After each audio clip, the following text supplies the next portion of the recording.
तो sir India की arm force कितनी प्रिपेयर है फॉर टू फ्रंट वॉर, और ये कंसीडर करते हुए कि चाइना पाकिस्तान का सपोर्ट भी कर रहा है और इन्वॉल्व भी है? ये टू फ्रंट वॉर की बात बहुत होती है और पेपर में भी आती है।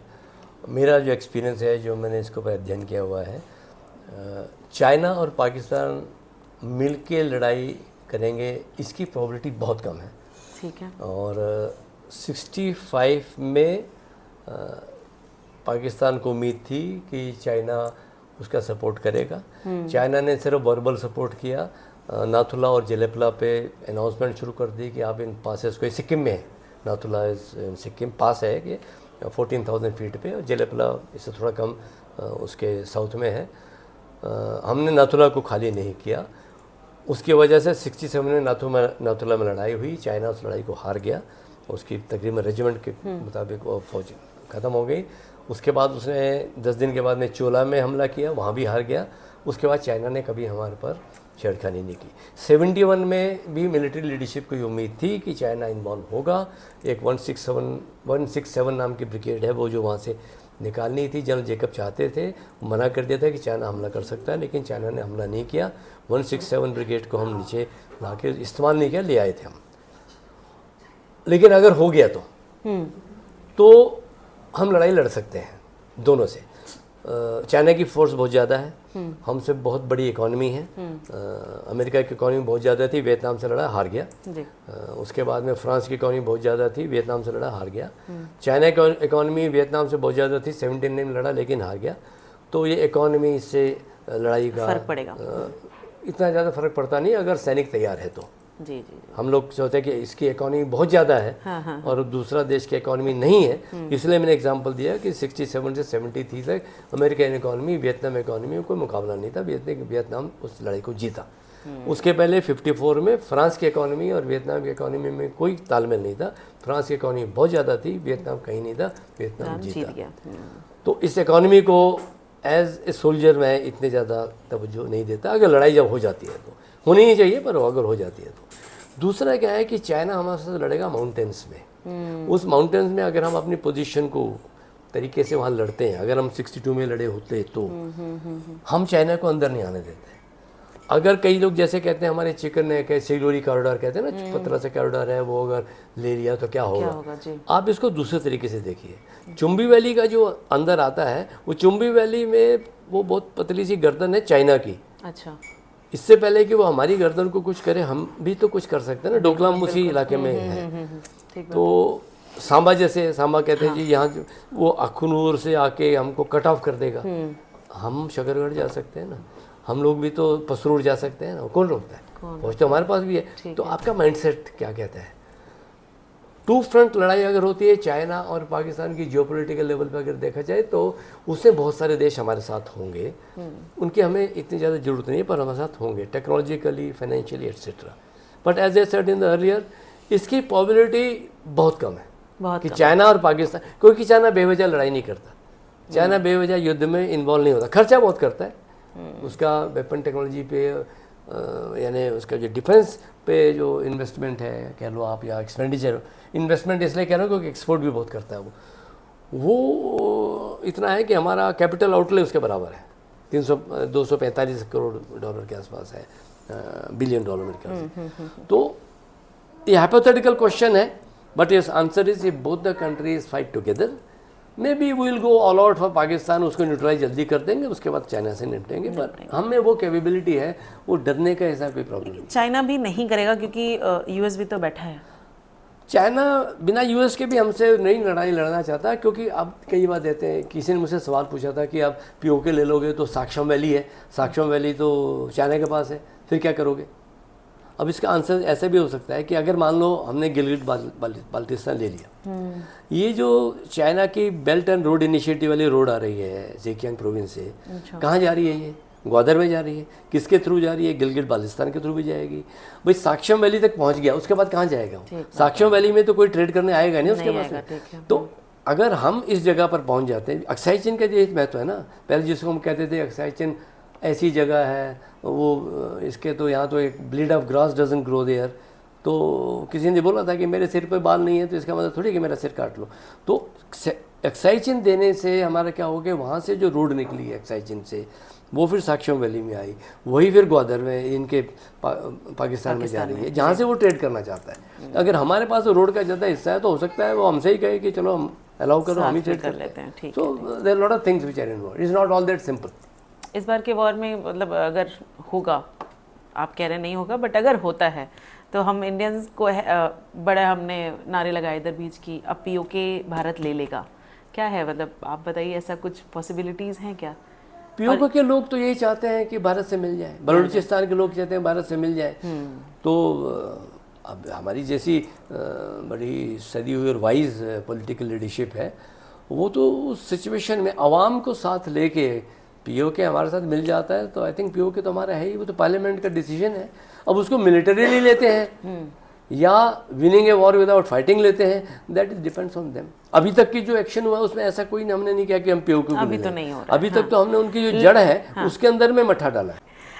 तो सर नेक्स्ट क्वेश्चन है मेरा, एलओसी पर इंडिया की डिप्लॉयमेंट का स्ट्रेटेजी का क्या इंपॉर्टेंस है, और घुसपैठी रोधी ऑपरेशंस जो हैं में इंडियन आर्मी का क्या रोल होता है? देखिए, जहाँ तक एलओसी पाकिस्तान के साथ है उसमें इंडियन आर्मी ही डिप्लॉयड है आगे। ठीक है। इसको हम लोग काउंटर इंसर्जेंसी ग्रिड कहते हैं कि एक तो जहाँ से इनका इन्फिल्ट्रेशन हो सकता है वहाँ डिप्लॉयमेंट होती है, उसके बाद में इन्फिल्ट्रेशन करने के बाद में जहाँ ये इकट्ठे होते हैं, आरवी कहते हैं, रिकॉन जब इकट्ठे हुए जहाँ पर एक व्यू पॉइंट पे, और जहाँ से इनको सपोर्ट मिलता है उधर पर होता है। उसके बाद जब ये श्रीनगर या इंटीरियर में आ जाते हैं तो वो तीसरा टियर आता है। इन तीनों टियर पे सामने तो बिल्कुल आर्मी है, ये उनका तो माइंड्स हैं, वेपन सिस्टम्स हैं, सर्वेलेंस सिस्टम्स हैं, even satellites are functioning there, उसे देखा जाता है, उनके जितने भी कैंप हैं उन निगरानी में रखे जाते हैं। पीछे जो ओवरग्राउंड वर्कर हैं, जो हमारे लिए एक बहुत बड़ा प्रॉब्लम है ओवरग्राउंड वर्कर का, चाहे इसको हम ओपनली एक्सेप्ट करें ना करें, एक ये भी आतंकवादी हैं एक तरीके से, आप उनको हेल्प कर रहे हैं तो हाँ, उनको वर्कर क्यों ही नाम देना, उनकी सोच बदलना बड़ा मुश्किल है। ठीक है। And something has to be, I can't specify what needs to be done, but something has to be done overground worker का। तो एक उनके ऊपर है, I won't say population surveillance हम लोग नहीं करते हैं जैसे चाइना करता है, पर वो सर्वेलेंस जरूरी है इनके ऊपर में। और तीसरा क्या है कि वहाँ पर विकास की दर और सोच बदलने के तरीके, पॉलिटिकल सोल्यूशन, अब देखिए इतने दिन से मिलिट्री सोल्यूशन निकालने की कोशिश कर रहे थे, वो नहीं हुआ, लेकिन 5 अगस्त 2019 को जब 370 हटाया अपने आप सिचुएशन सुधरी हो गई। तो पॉलिटिकल स्टेप जो होता है ना, जहाँ गोलियाँ नहीं चलती हैं, जहाँ कुछ और चलता है, वो कई बार बहुत ज़्यादा कारगर होता है। वो पीओके के लिए भी मेरा वही जवाब है और इसके लिए भी यही जवाब। लेकिन आज की जो गवर्नमेंट है, मोदी जी की बात करें तो बड़ी स्पष्ट शब्दों में अपनी सारी चीज़ें रखते हैं, और उनको ही देख के हम में भी हिम्मत आती है कि हम ऐसी बातें कर पा रहे हैं कि हाँ पीओके ले लेते हैं, अब ये टाइम है। हाँ, मोदी जी के बारे में मैं ये कहूँगा कि वो एक ऐसे लीडर हैं जो जनता से लीड नहीं होते, वो जनता को लीड करते हैं। जनता को लीड करते हैं कि जनता ये चाहती है तो मैं ये कर दूं, जनता ने ये कहा तो मैं वो कर दूं। वो जनता की पल्स को समझते हैं, और पल्स को समझने के बाद में अगर गलत है उसको सुधार करने की कोशिश करते हैं। इसलिए उनका वो जो स्लोगन है, reform, perform and transform. No, transformation क्या होता है कि एक तो ट्रांजैक्शनल है कि आपने मुझे नौकरी पे रखा, मुझसे आप ये काम करा रहे हैं, मेरे को तनख्वाह दे रहे हैं, वो ट्रांजैक्शन है।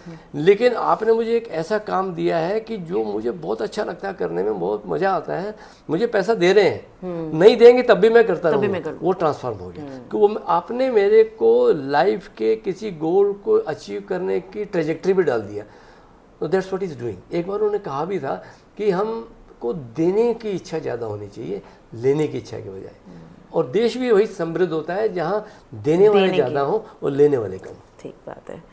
तो अब बात करते हैं, फाइटर जेट राफेल ज़्यादा बेटर है या F-16? Rafale definitely is superior aircraft. अभी जो दसाल्ट एविएशन के मुताबिक जिन्होंने राफेल बनाया है, एक राफेल जहाज उनके 7 कंटेम्प्रेरी जहाज मिराज 2000 जैसे के बराबर है। इस ओमनी रोल कहते हैं इसको। तो ये एयर सिक्योरिटी यानी दुश्मन के जहाज को नष्ट भी कर सकता है, ये ग्राउंड अटैक भी कर सकता है, टेक ऑफ करने के बाद में ये मिशन चेंज भी कर सकता है, इसमें डाटा फ्यूजन भी है, आसपास के एनवायरनमेंट को भी देख सकता है। Rafale definitely is a superior weapon system, then F-16 4th generation का, और ये 4.5 जनरेशन का। लेकिन मैं ये 4 और 4-5 जनरेशन में ज़्यादा बिलीव नहीं करता। कैपेबिलिटी वाइज अगर इसको ठीक से इस्तेमाल किया जाए, रफाल गिराया भी जा सकता है अगर ठीक से इस्तेमाल ना करो तो। लेकिन अगर इसको ठीक से इस्तेमाल किया जाए, इसको सही लॉन्च किया जाए, तो Rafale definitely is far superior to F-16। तो और जो पाकिस्तान के पास F-16 है वो सबसे मॉडर्न नहीं है, उनसे तो सुपीरियर है। अब सर एक लास्ट क्वेश्चन मेरा ये है कि आधुनिक जो मॉडर्न इंडिया पाकिस्तान में जो सैन्य टकराव जब होता है, इसमें साइबर वॉरफेयर और इलेक्ट्रॉनिक इंटेलिजेंस का क्या रोल है? जैसे अभी हमने अपने इस वाले टाइम पे भी सुना कि अभी 2 दिन पहले ही आ गया था कि एक साइबर अटैक हुआ है हम पे, और एक लिंक आया कि इस लिंक को नहीं ओपन करना है। ये साइबर वॉरफेयर तो हमेशा चलता है, अब मुझे लगता है कि अभी चल रहा है, ऐसा नहीं है, ये लगातार चलता है। और आपको बड़ा आश्चर्य होगा कि हम पे जो साइबर अटैक होते हैं, सबसे ज़्यादा साइबर अटैक हम पे यूएस और चाइना से होते हैं। यूएस एंड चाइना से। हाँ जी, पाकिस्तान के पास उनकी कैपेबिलिटी है नहीं, पहली बात तो ये है। दूसरा क्या है कि हमारे पास में साइबर सिक्योरिटी एजेंसी अभी बन गई है, और एक पूरी कमांड सिस्टम ही है, वैसे मैं उसके ज़्यादा डिटेल में नहीं जाऊँगा। वो इन साइबर अटैक्स को टैकल करने में उसकी क्षमता बहुत ज़्यादा है। अभी साइबर अटैक में जो हम ऐप्स को नहीं खोलो या आपका फ़ोन हैक हो जाएगा, इससे ज़्यादा जो ख़तरनाक है वो है नैरेटिव बिल्डिंग। एक गलत खबर अगर आप उस पर विश्वास कर जाते हैं और उस पर फिर एक्ट कर जाते हैं, 2 कम्युनिटी के बीच में लड़ाई हो जाती है, लोगों का मोरल डाउन हो जाता है, लोग बैंक में लाइन लगा लेते हैं, लोग शेयर मार्केट से भागने लग जाते हैं। अगर ये जिसे कहते हैं मिस इन्फॉर्मेशन और डिस इन्फॉर्मेशन, ये आज के साइबर वॉरफेयर का एक बहुत ज़बरदस्त हथियार है, जिसके लिए हमारे कहते हैं ना कि today the national security the responsibility of each and every citizen, जिसके लिए हमारे सिटीजन का अवेयर होना बहुत ज़रूरी है। ये नहीं कि मोबाइल ठीक से चलाना है या लैपटॉप ठीक से, हमारी सोच भी वैसी होनी लेकिन चाहिए। अब आप मानते हैं ये बात कि अब जो जनरेशन है, जो जेनजी जनरेशन या जो हमारी जनरेशन है, अब ये टेक्नोलॉजी को समझती है, सच और गलत क्या है ये चीज़ समझती है। जैसे उस दिन भी ये, अगर मेरे पास भी लिंक आया कि आप इस लिंक को ओपन मत करिए, या कुछ पाकिस्तान के बारे में हम जान गए कि कितनी झूठी बातें करता है, तो वो स्टेटमेंट्स देख के हमें समझ में आता है। और हम घर में अभी शांति से बैठे हैं, कुछ लोग फैलाने की कोशिश कर रहे हैं कि युद्ध हो गया, अब ये हो जाएगा, वो हो जाएगा, तबाह हो गया। तो अब ये जनरेशन इस चीज़ को समझने लगी है क्योंकि हम टेक्नोलॉजी को समझने लगे हैं। Okay, I would love to believe in this. मुझे अच्छा लगेगा अगर मैं इसमें कहूँ कहाँ ऐसा है। आप ये देखिए कि इतनी मिसाइल उसने फायर की हैं, let's say 10% missiles would have hit, तब पता चलता है कि मोरल है या नहीं। ये फ़र्क होता है, जैसे सोल्जर जब जाता है तो उसके यहाँ धमाके हो रहे हैं, उस धमाकों में वो मोरल हाई रखता है। अगर हमारा सिविलियन सर्टिफिकेट हिसार में इधर पर जितना वो कह रहा है, इनमें से अगर 100 में से मान लो 10 मिसाइल भी उन शहरों में फट जाती, उनकी पिक्चर वीडियो बना लेता और वो सर्कुलेट हो जाती, उसके बाद अगर मोरल अच्छा रहता, तो मैं आपकी बात से सहमत था। पर आई डोंट नो, क्योंकि मुझे 814 का इंसिडेंट याद आ रहा है, जब वो कंधार लेके गए थे, जिस तरह से प्रेशर डाला गया था हमारे लोगों ने, I remember that.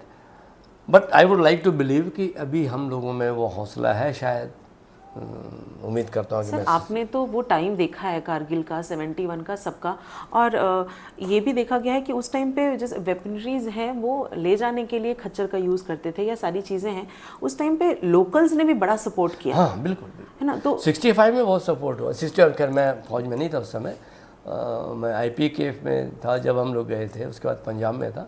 Local support तो भारतीय सेना का आदर हमारे जन समुदाय में बहुत है, बहुत ज़्यादा, और ये सबसे बड़ी देन है, और उसकी वजह है हमारी डेमोक्रेसी और हमारी फौज, ये दोनों की वजह से ही इनका बहुत आदर है। तो वही चीज़ मैं कह रही हूँ कि हमें इतना विश्वास है उस चीज़ पे कि हम में हिम्मत की, ठीक है, हाँ, बिल्कुल, हम शांति से अपने घर में सो सकते हैं। और उस विश्वास को ये लोग सपोर्ट करते हैं जब आप कोई मिसाइल गिरने नहीं देते, और जब अगर हमको कोई नुकसान पहुंचाता तो उधर डबल नुकसान पहुंचाते हैं, तब हमें विश्वास बढ़ जाता है। जैसे मैं पहले दिन की बात करूँ, जब ड्रोन हमले हुए तो पहले दिन हम नहीं सोए थे, हर एक घंटे पे न्यूज़ खुल रही है, हर एक घंटे पे न्यूज़ खुल रही है, पर कल की रात बड़े आराम से सोए कि ठीक है, पीपल आर कॉन्फिडेंट, पीपल, तो ये चीज़ आ जाती है। अभी बिलीफ हमारा अपने में ज़्यादा है, और हो सकता है इस लड़ाई के बाद में हमारी इकोनॉमी बहुत ज़्यादा आगे चली जाए। क्योंकि अब जब इतने नागरिक, जैसे प्रधानमंत्री कहते हैं ना 140 करोड़ 120 करोड़, हम लोग कई लोग मजाक भी उड़ाते होंगे, लेकिन जब ये 140 करोड़ों में से अगर 50% के अंदर भी सिनर्जी आ जाए ना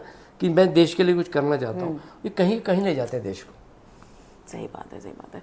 ठीक है सर, अब एक चीज़ मुझे, अब आपने वॉर देखी है, आपने सब कुछ देखा है, आपने ब्लू स्टार ऑपरेशन के टाइम पे भी आप थे, सारी चीज़ें, आप एक चीज़ जानना है सिविलियंस को, अगर आप शेयर कर सके तो ऐसी कौन सी चीज़ है वॉर के टाइम पे जो हम सिविलियन आप उस टाइम पे नहीं डिस्क्लोज़ करते हैं? कुछ चीज़ें हैं, एक तो हम क्या करना चाहते हैं, स्ट्रेटेजी, और हमारी मूवमेंट, वो जब तक डिक्लासिफाई नहीं होती, 10-15 साल का डिस्क्लासिफाई, हम उसके बारे में बात नहीं करते। अब जैसे मैं जब पंजाब में था, उसमें क्या प्लानिंग थी क्या नहीं थी उसके बारे में मैं नहीं बात करूँगा। IPAKF में क्या प्लानिंग थी उसके बारे में बात नहीं करूँगा, जब तक वो डिक्लासिफाई होकर किताबों में ना छप जाए तो। That is number 1। उसके बाद में वॉर में टॉपसी टर्वी सिचुएशन होती है, आपकी भी डेड बॉडीज़ आती हैं, आप दुश्मन को भी हानि पहुँचाते हैं। अपना जो नुकसान होता है उसको हम लोग अपने शब्दों में या जैसा हो रहा है वैसा बता नहीं चाहते हैं, वो हमारे जो डेजिग्नेटेड लोग हैं वही बताते हैं, उनको नपे तुले शब्दों में बताया जाता है। जैसे अभी हमारा एक एयर डिफेंस वाला इंस्टॉलेशन उन्होंने ख़राब किया है, तो एक नॉर्मल फौजी उसके बारे में बात नहीं करेगा, जो डेजिग्नेटेड है उसको बताने वाला वही उसको बताएगा, क्योंकि he knows how to communicate with. Exactly. तो मतलब वही कह लें कि जो वायलेंस हो रही है, सारी चीज़ें, ये खुल के सामने नहीं बोल सकते, क्योंकि war is very वॉलेंट। I mean, we will not discuss that. War is very violent. This is not normal human being उस war के लिए नहीं बना होता, उसके लिए कंडीशनिंग होती है। वहाँ जाने के भी 3-4 दिन के बाद आप उस माहौल में ढलते हैं, उस वॉलेंस को समझते हैं और वॉलेंस का जवाब वॉलेंस से देते हैं या उसमें रह सकते हैं। क्योंकि जब उस थिएटर से बाहर आते हैं, जैसे श्रीलंका जब आता था मैं, तो हमें भी 4-5 दिन लगते थे नॉर्मल बनने में, उस जगह से बाहर आने में। तो उस that is a very extreme violence, actually very extreme violence. Sir कोई एक्सपीरियंस आपने कभी टेररिस्ट को सामने से नहीं लाउंड किया? I will not try to discuss that. Okay, बस यस और नो, आपका एक्सपीरियंस रहा है इन सब चीज़ों में? Experiences are there, but see terrorist is a normal human being who has been brainwashed. So what harm you do to him, what he is doing, we will not talk about that. ठीक है। बलूचिस्तान में क्या हो रहा है sir? नहीं, Balochistan is totally against Pakistan. They don't consider themselves part of Pakistan. ये तो बहुत, बलूचिस्तान तो हमसे मिलना चाहता था। रीज़न सर क्या है इसका, क्यों ये इतने अगेंस्ट हो गए? रीज़न सर आप देखिए, टीवी शो पे भी मैंने कई बार सुना है और मैं से सहमत भी हूँ, किताबों में मैंने पढ़ा है कि पाकिस्तान का जो सारा शासन कह लो या रिसोर्स यूटिलाइजेशन कह लो, वो पंजाब डोमिनेटेड है, वो भी पंजाबी मुसलमान डोमिनेटेड है। Everybody else is second, third, fourth rate citizen, including the Taliban, जिनको स्ट्रेटेजिक डेप्थ समझते हैं। एक तो ये है। दूसरा है कि पाकिस्तान की फ़ौज ने अपने ही लोगों के ऊपर में बहुत जुल्म किए हैं। कभी आपने सुना है कि हमारी एयरफोर्स ने अपने लोगों के ऊपर में बमबारी की होगी? एक बार की थी मिज़ोरम में, वो राजेश पायलट जी उधर, दोबारा कभी नहीं हुआ ऐसा। हमने कभी मशीन गन नहीं अपने जवानों पर लगाया, हमको गोली भी बहुत समझ चलाते हैं, जबकि वहाँ से गोली चलती है। तो वहाँ ये हेलीकॉप्टर गन फायर और strike aircraft against their own people, ये बड़ी नॉर्मल चीज़ें हैं। टैंक तक निकाल लेते हैं वो लोग। तो सिविलियन इस चीज़ को भूलता नहीं है। जब उसकी फ़ौज उसी को मारने लगती है ना, तो मेरे ख्याल से तो फ़ौज को इंटरनल सिचुएशन में इन्वॉल्व नहीं करना चाहिए, उनकी बहुत ज़्यादा इन्वॉल्व है। तो बलूचिस्तान का ये रीज़न है। और बलोच जो उनसे रहन सहन, खाने पीने, सोच समझ में बहुत अलग है शुरू से ही। अच्छा। और ये हमारे साथ ही थे, गफ्फार खान, अब्दुल गफ्फार का थोड़ा डाइग्रेस कर रहा हूँ मैं, वो तो कहते थे कि हमको धोखा दे दिया इन्होंने, इंडियन पॉलिटिशियंस ने, हम तो उनके साथ मिलना, ग्वादर हमारे साथ आना चाहता था, तो they were never with them. Sindh, अब वो हमारे से जहाँ गए हैं तो उनको मुहाजिर कहते हैं, सिंध में ज़्यादातर वही लोग हैं, तो वो भी उनसे नाराज़ हैं। ये इंडियन फॉरेन ट्रीटी का सबसे ज़्यादा प्रॉब्लम वहीं शुरू होने वाला है।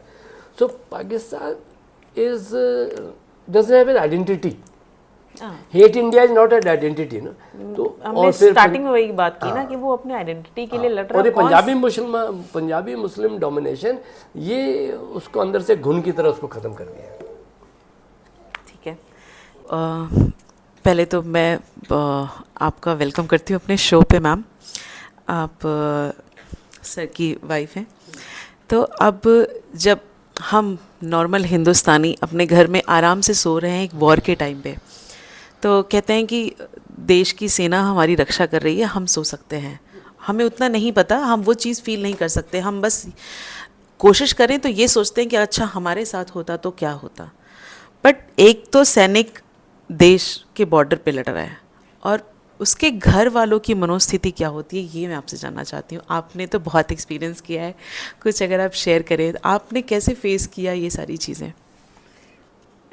ये एक्चुअली दिस टाइम ये बहुत डिफ़िकल्ट टाइम होता है हम लोगों के लिए, क्योंकि हम हमेशा यही उम्मीद करते हैं कि जो देश के लिए गए हैं, सेवा करने के लिए गए हैं, वो बिल्कुल ठीक ठाक रहे। लेकिन कहीं ना कहीं अपने मन के अंदर एक डर लगा रहता है कि कभी कोई ऐसी न्यूज़ ना आ जाए, कुछ ऐसा ना हो जाए। एक वो डर जरूर रहता है, और वो मैंने बहुत फेस किया श्रीलंका के टाइम में। श्रीलंका जब माई हस्बैंड वॉज देयर, तो उस टाइम हम बहुत डर लगता था कि 3-3 महीने तक कोई न्यूज़ नहीं आ रही है, क्या है, चलो न्यूज़ नहीं आई तो शायद सब कुछ ठीक ही होगा, वहाँ पे कोई गलत नहीं हुआ है। बस उसी उम्मीद में हम लोग बैठे रहते थे, सोचते थे ये चीज़ कि ठीक ठाक रहे सब लोग, सब ठीक ठाक है। मैं अपना एक्सपीरियंस शेयर करती हूँ। मेरे नाना जी जो हैं रिटायर्ड कैप्टन रहे हैं, तो मदर मेरी बताती हैं कि मतलब रोज़ शाम को एक बार वो मतलब वो रोने लगते थे क्योंकि उनके फादर हैं। एक उन्होंने दिया जला के रखा था कि वो दिया नहीं बुझना चाहिए। तो ऐसी कोई रिचुअल्स आपने भी कभी करी हैं? नहीं, मैंने ऐसी कोई रिचुअल्स नहीं किए, बट यस कई बार होता था कि जैसे हम लोग वैन मतलब ही वाज इन श्रीलंका, तो रात के टाइम में अक्सर मोस्टली जब प्लेन्स आते थे तो हम लोग घबरा जाते थे ये चीज़ देख के, क्योंकि शुरू में बहुत डेड बॉडीज़ आई थी वहाँ पे ग्वालियर के अंदर। तो वो सोच करके कि ये प्लेन आया तो शायद कोई गलत न्यूज़ लेकर ही आया है। कुछ समय के बाद में होता कि प्लेन्स आने बंद हो गए थे, डेड बॉडीज़ आनी वहाँ बंद हो गई थी, और वो श्रीलंका में ही उनको क्रिमिट कर देते थे जो भी जवान्स की डेथ होती। तो उसके बाद थोड़ा ये लगता था कि शायद कुछ नहीं हो रहा है, लेकिन वो बाद में पता चला कि वो हुआ तो बहुत कुछ है, बट वो हम तक नहीं पहुँचा है। यस, नहीं, उससे लेडीज़ का बहुत मोरल डाउन हो जाता है, बहुत मतलब माहौल ख़राब हो जाता है उस एरिया का। तो आई थिंक उस फेज से निकलना बड़ा मुश्किल काम था। यस, तो मुझे ये लगता है कि, और हम मानते भी हैं कि एक तो सैनिक सच में बॉर्डर पे लड़ रहा है और दूसरी जंग उसके घर वाले घर पे लड़ रहे होते हैं, क्योंकि फ़ोन है, सारी चीज़ें सर आप लोग को मिलती नहीं होंगी उस टाइम पे जब वॉर चल रही हैं सारी चीज़ें। नहीं, उसका इस्तेमाल नहीं होता है जी, वो डिसिप्लिन होता है, पार्ट ऑफ डिसिप्लिन, कि आप बिल्कुल इन्फॉर्म नहीं कर सकते किसी भी चीज़ को लेके। हाँ, नहीं करना चाहिए, नहीं और करते। कोई अगर डैमेज होता है तो वो डैमेज भी तुरंत शायद नहीं बताते हैं, वो डैमेज भी हम वॉर के बारे में डिस्कस नहीं करना चाहिए, नहीं फैमिली से डिस्कस नहीं करना चाहिए। तो मतलब एक सैल्यूट सर को तो बनता है, बट सच में एक सैल्यूट हम फैमिली वालों के लिए बनता है जो घर पे लड़के ये चुनौती का सामना इतने अच्छे से करते हैं। So thank you so much ma'am मुझे ज्वाइन करने के लिए। और मैं सच बता रही हूँ, मेरे गूज़बम्स आ रहे हैं ये डिस्कस करते हुए भी, क्योंकि मैं समझ सकती हूँ और मैं फील करने की कोशिश करती हूँ कि क्या बीतती होगी उस टाइम पे। Thank you so much. और सर आपको बहुत सारा थैंक यू इतना अपना प्रीशियस टाइम निकालने के लिए और इतना एक्सपीरियंस और सारी नॉलेज शेयर करने के लिए। सो इसी नोट पे ये पॉडकास्ट फिनिश करते हैं। Thank you so much. Thank you.